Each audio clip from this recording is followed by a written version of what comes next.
Hi there, welcome to Nebby Invest. So no matter where we are in the economic, business or stock market cycle, and you can believe that we're at the top of the cycle right now and we're in store or in need for a major correction, or you could believe that the stock market has a long way to run for the rest of the year, and maybe by the end of the year it could be up 20 or 30%. No matter what you believe, there is still a lot of opportunities out there that we can take advantage of. So the focus of this video is to look at a group of companies who have seen their share price drop over the past few days, few weeks, even few months, and whether that drop has led to an opportunity to buy. Now, the main focus of this video is to look at companies who have released their half-yearly or yearly report in February and have seen their share price subsequently drop on the back of that release of that report.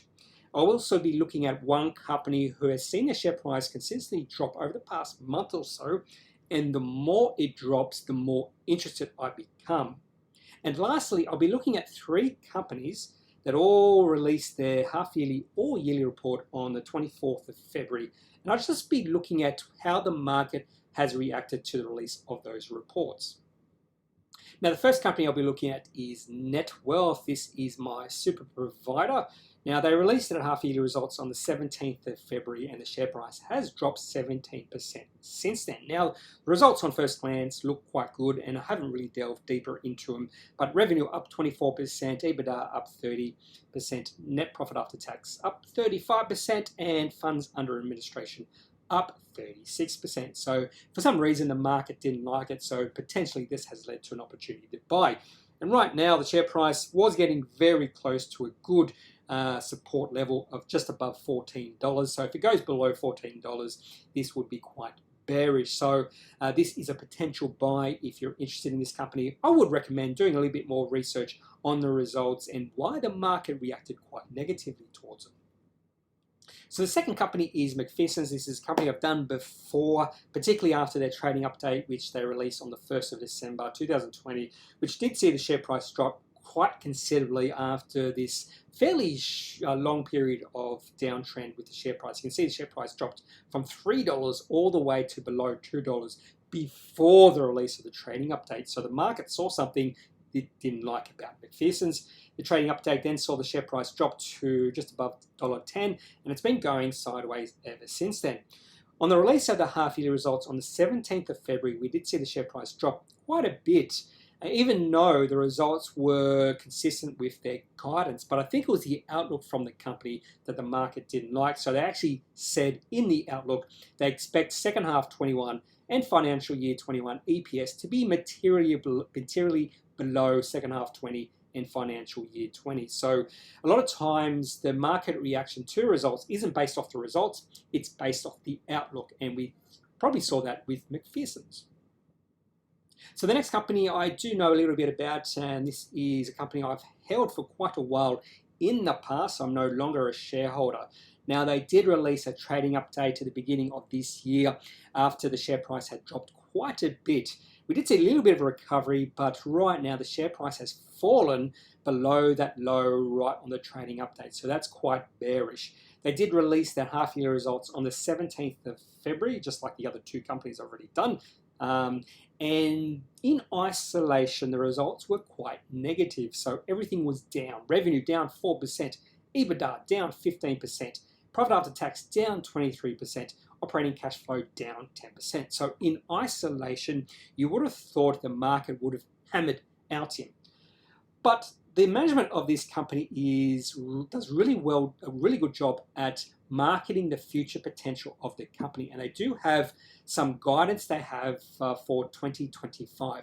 And if the company can hit that guidance, no doubt this company will be more highly valued than it is now. So the whole point or whole key to the future share price movement in this company is whether the management can succeed in hitting those future target points.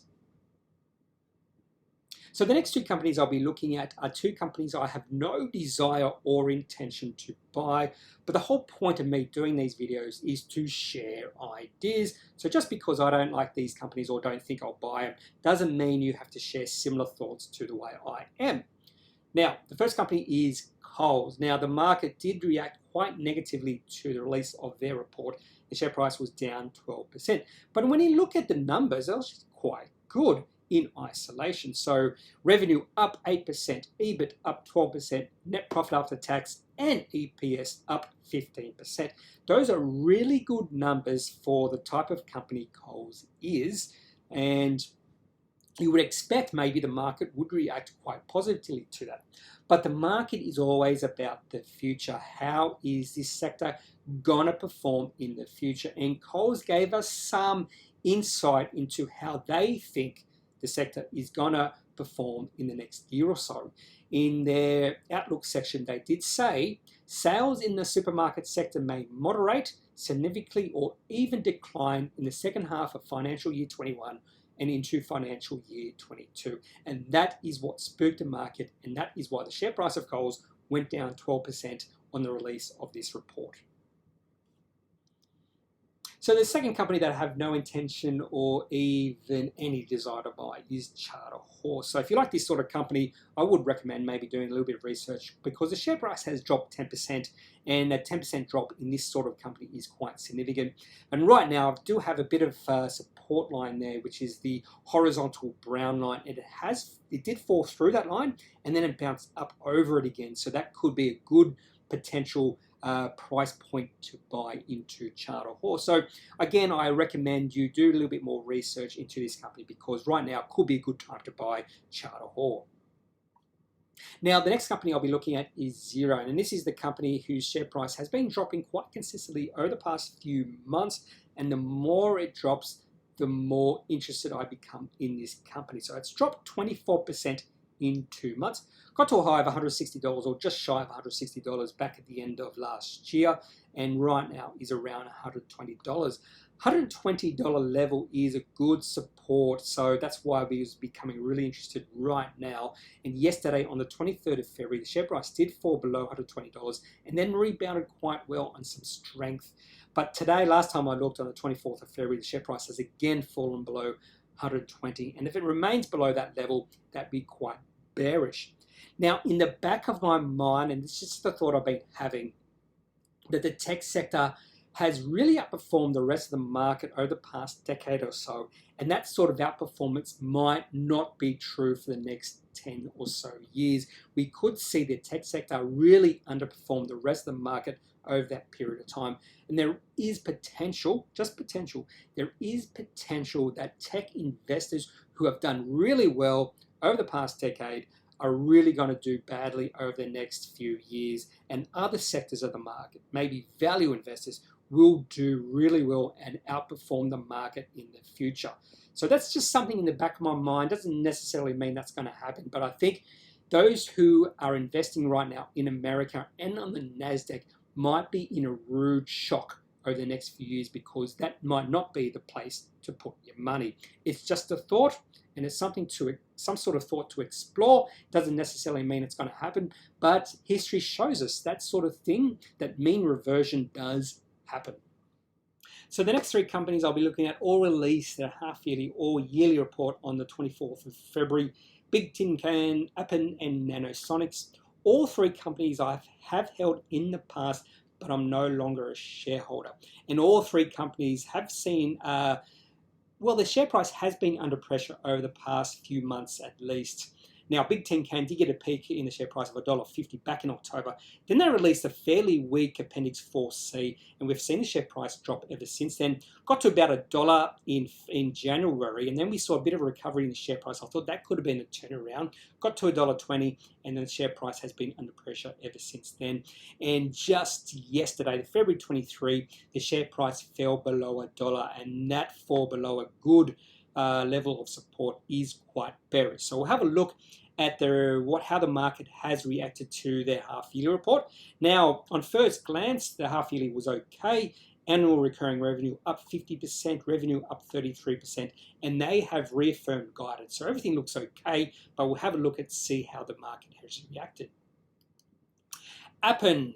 Again, the share price has been under a lot of pressure over the last 6 months, down 54%. got to about almost $45 6 months ago, and right now is at $20. Did seem like there might have been a bit of a recovery in the share price of about a week ago. Share price got to $25, and then Macquarie Group, I think, put out a price target, and it was quite bearish, quite negative, and that's why you did see that share price take a bit of a tumble on significant volume. So again, they released their full-year results, not their half-year, their full-year results, and we'll have a look at see how the market has reacted. Again, the numbers I feel were a little bit weak, below guidance. So revenue up 11%, net profit after tax up 21%. But I think it didn't quite beat or get to guidance, and that's or expectations, and that can be quite bearish for the share price. We'll see how the market has reacted to Appen.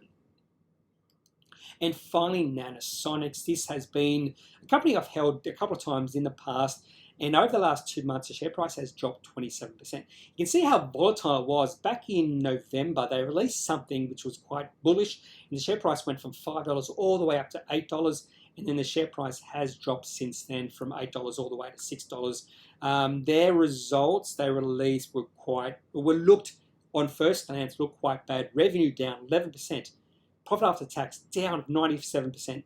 Earnings per share down 74%.